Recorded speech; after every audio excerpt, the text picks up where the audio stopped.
Okay, I'm Cameron Cedar. I am from SUSE. I'm a technology strategist at SUSE now. I've been with SUSE for about 14 plus years, and I'm going to show you some software called the Cloud Application Platform.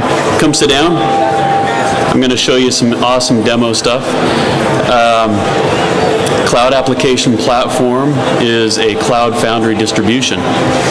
And if you're not familiar with Cloud Foundry, come have a seat and I'll show you what it's all about. This particular demo will we're going to go through, too close to this mic. We're going to go through and have live demo for the whole thing. It's going to be about 20 minutes long. I'm going to show you some command line. First, we're going to start out here. This is an application that I've deployed using Cloud Foundry. This is an application that I made a couple of years ago called Dizzy Lizard. It's kind of like Flappy Bird, except we've used a lizard. Lizard is our chameleon for SUSE. It's our mascot. At any rate, we put him into a game, and we've launched it using Cloud Foundry. And this is kind of the end result that we want to see, launching of our application, making it simple and easy.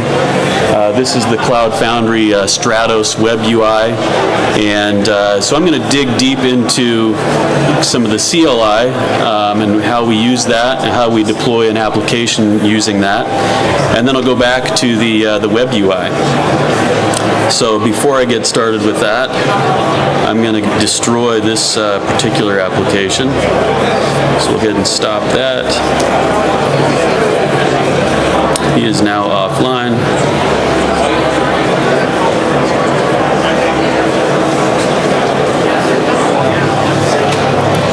And we're going to go to the command line. So the command line, we're going to show you what's called the Cloud Foundry command line. It's just CF. So it's really simple. It's really easy to use. If you type CF, you get a list of command prompts that you can use and different switches that are available for that particular CLI. It's really simplified. And I'll show you a couple of examples here. So let's go ahead and push a simple application. We have a simple web app, and I just have it here sitting on my local system. Now what I've done is I've actually used CF login. I'm connected to an Azure cloud. So if we go back and take a look at this Stratos environment, I have a number of endpoints that I've connected to. I have Azure's AKS. I've got a Cloud Foundry environment that sits actually in the Azure AKS. I have another Cloud Foundry environment that sits in another end of the world in Frankfurt, Germany. And so I've got different endpoints that I've set up. You can even have a Kubernetes endpoint. And I've got another Stratos that I'll show you later on that shows the Kubernetes endpoint and what that looks like. But these endpoints are where I'm actually running my Cloud Foundry instances. So I can connect to any one of those from the same UI. So I've logged into this environment with my CLI using the CF login command. And I just connect up to that endpoint. It logs me into the environment and allows me to execute applications from a single CLI on that endpoint. So I can orchestrate the launching of this application just through a simple CF push, and I give it the name of the application. I can call it web app, or I can do CF push, and it will read the manifest file from this directory. If we take a look at the manifest file, it's a very simple manifest. It's all in YAML config format, and there's really not much there. It's called web app, and I'm giving it 64 megabytes of memory, really tiny. So if I do a CF push on this directory, it's going to read that and push that application up to my endpoint. and launch the application. Now there's several things going on in the background here. This web app it could be a Java application, it could be Node.js, or some type of application that requires a special language. So it's going to recognize that and bring in all the proper build packs that are required to run your application. So it's going to compile that together and put it into a container for you. It'll compile all that together and then it will launch it. So it makes it really simple and easy to maintain your code and just focus strictly on your code development. So right now at this particular point it's doing a bunch of installation of all the package requirements for this web app. Now it's generating, it's copying over the binaries, creating that finalized container that it's going to launch. Now it's uploading it.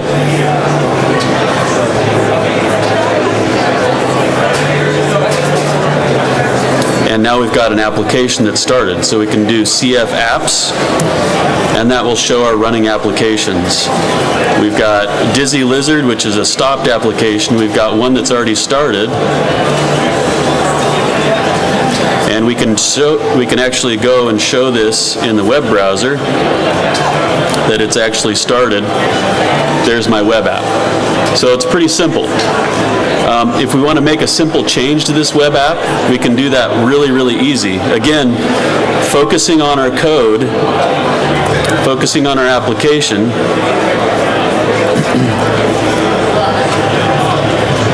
We can do a CF.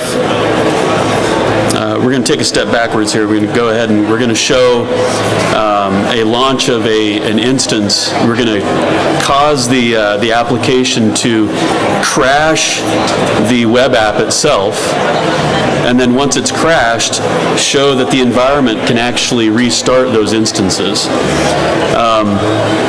So let's tear this one down just really quickly.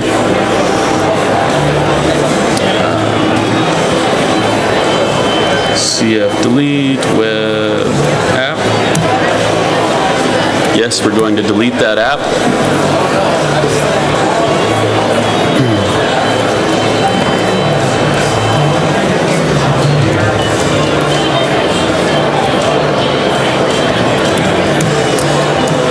All right, so we've got this application called Imperfect App.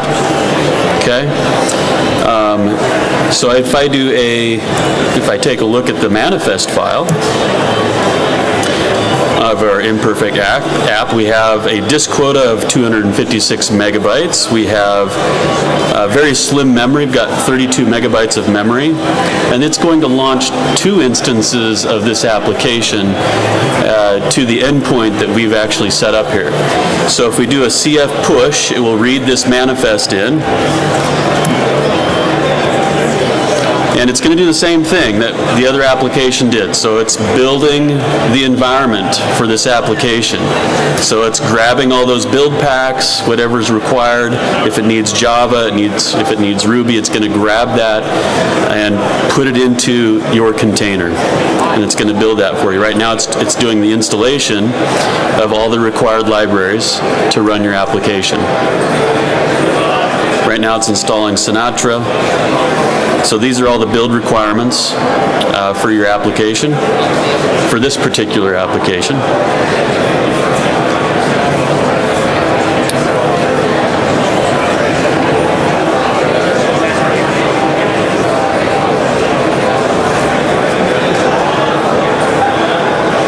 And it just takes a moment to upload it. And it's starting the application up, doing some checks, and there we go. CF apps will show our applications, and we now have this imperfect app running. Whoops. And if we go over to our web browser,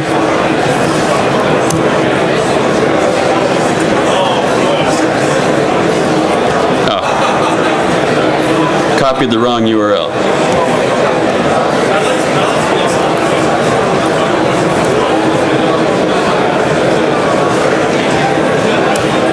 There's our imperfect app.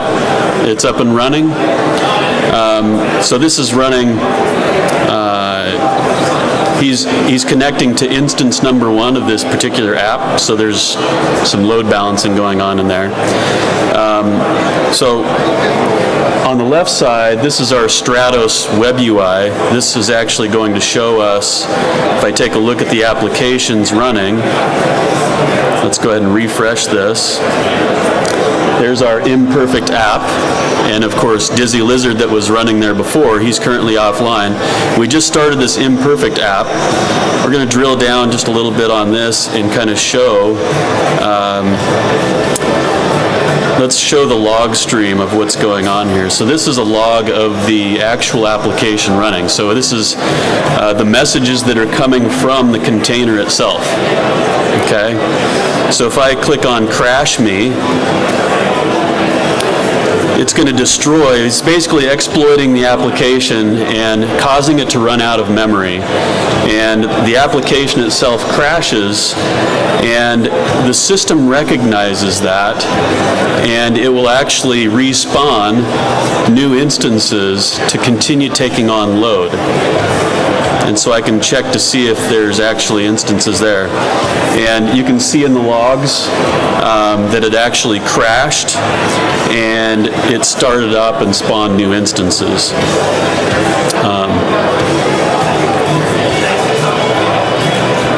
So it handles those crashes automatically for you within the environment.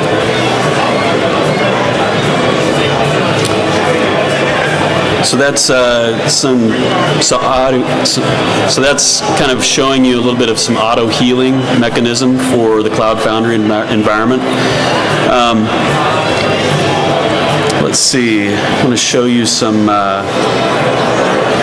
We can do some scaling up of this environment. So let's say we wanted to. If we take a look at our manifest, notice our instances is at 2 right now. If we wanted to change something in reference to the application, I wanted to have more instances to take on more load, I could manually change that really quickly, change it to a 4, and do a CF push, and this would change the number of instances running in the system. It recognizes that the instances is changed, and it's going to change that in the environment. So if I go back here, you can watch the logs, or you can notice how the instances is 0 out of 4, and that will quickly change as it's being redeployed. We could also change this in the web UI as well. We can go in and we can modify the number of instances running for this particular application. So if you want, from an operations perspective, to take on more load from this particular application, you can make that change here. It doesn't have to be in code.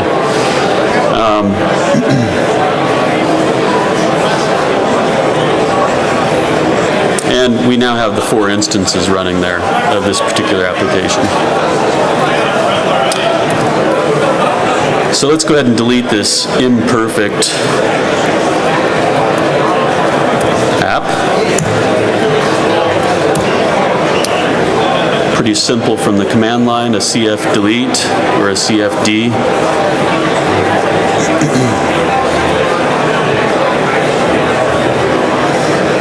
Let's go back to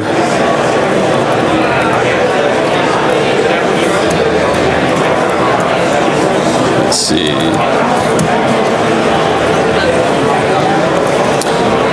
Go back to our web app. We'll do a CF push on this web app again. We'll go back and load up the simple web app. This will take just a minute to deploy, and shouldn't have to, yeah, it's going to go reinstall all the libraries required to run it.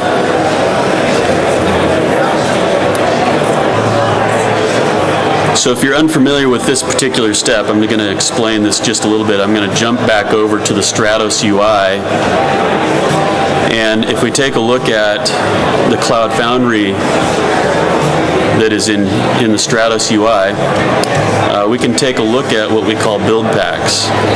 And there are a number of different build packs that are already built into the environment. And so these are the libraries that it's actually pulling from that are, so if your application is built with Nginx or Java or PHP, it will grab the build pack that is required for that. And you can load up a number of different ones that you might require. There's the .NET Core. We don't yet support .NET frameworks at this point, but you could run a .NET application in this environment if you wanted to. So it should be up and running now. We have the application there, the web app. CF apps. Let's get its URL so that we can actually hit that endpoint.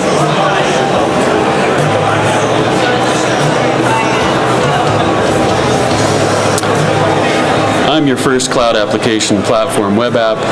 We can make a modification to any running application really easily. Take, for instance, the configuration for this app. Of course, it's really simple.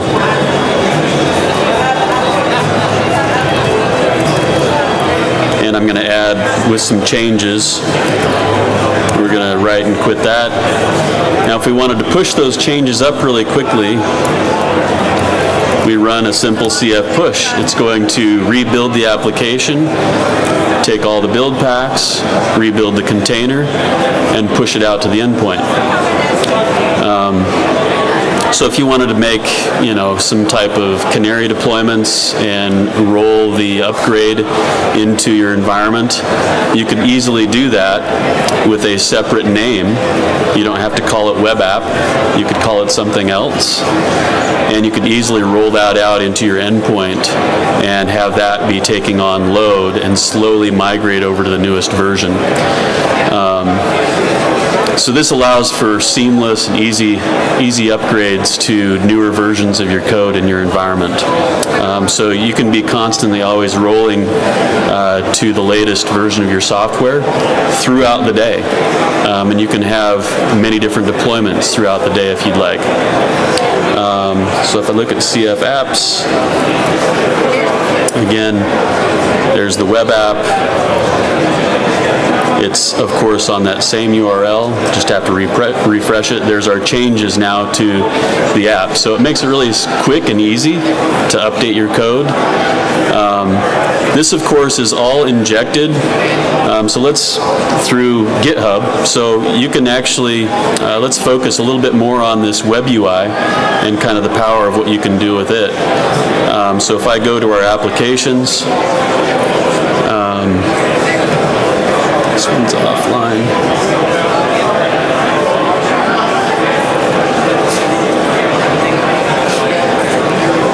Yeah, we're going to go ahead and CF, delete, Dizzy. Let's get rid of the Dizzy lizard.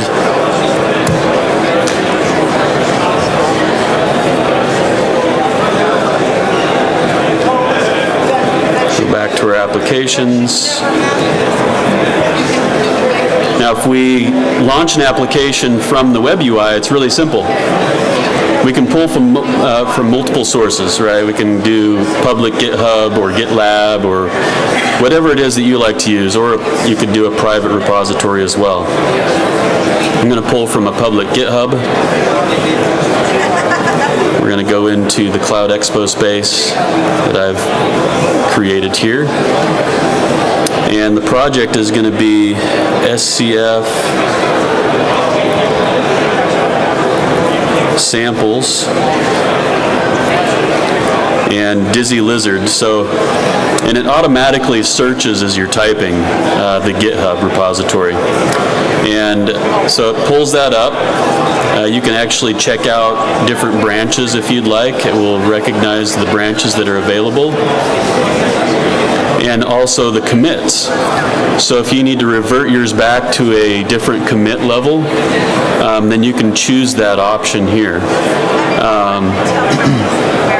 This, of course, can all be controlled from command line as well, depending on the manifest file that you're actually pulling from. So you'd actually put that into your manifest file, what commit that you're going to actually pull from. In this case, I'm just going to do the default allocation and then click Next. We're going to create a random route and then deploy. Again, it's doing the same thing that we've been doing before. It's packaging everything up. It's going to create your container with all the proper libraries that are required, and then it's going to launch it. So right now it's installing the node modules. Once the node modules are deployed, we're going to package up our container and deploy our container.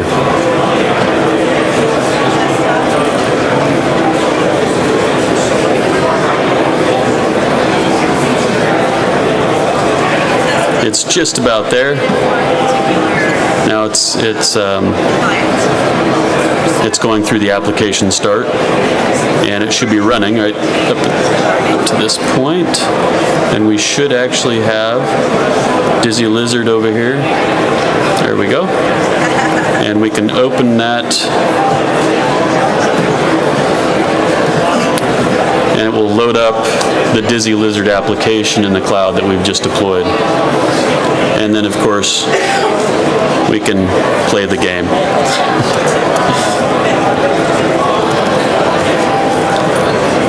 This is all running on Azure in the public cloud. I'm really not that great at this game. Anyways, so I've shown you several different things as far as what you can do with Cloud Foundry, from the command line interface to our new Stratos web UI. So what you've seen here is a full demo of the SUSE cloud application platform. It runs fully on top of Kubernetes. And in fact, let me show you one piece in the web UI where you can connect up to a Kubernetes endpoint. Let me just log into another environment that's connected to that endpoint.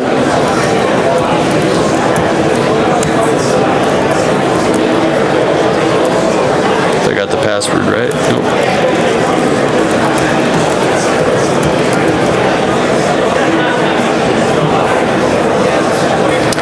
And you see on this one, we've got, on the lower left side, we've got Kubernetes. And so this gives us visibility into the platform that we're actually running on top of.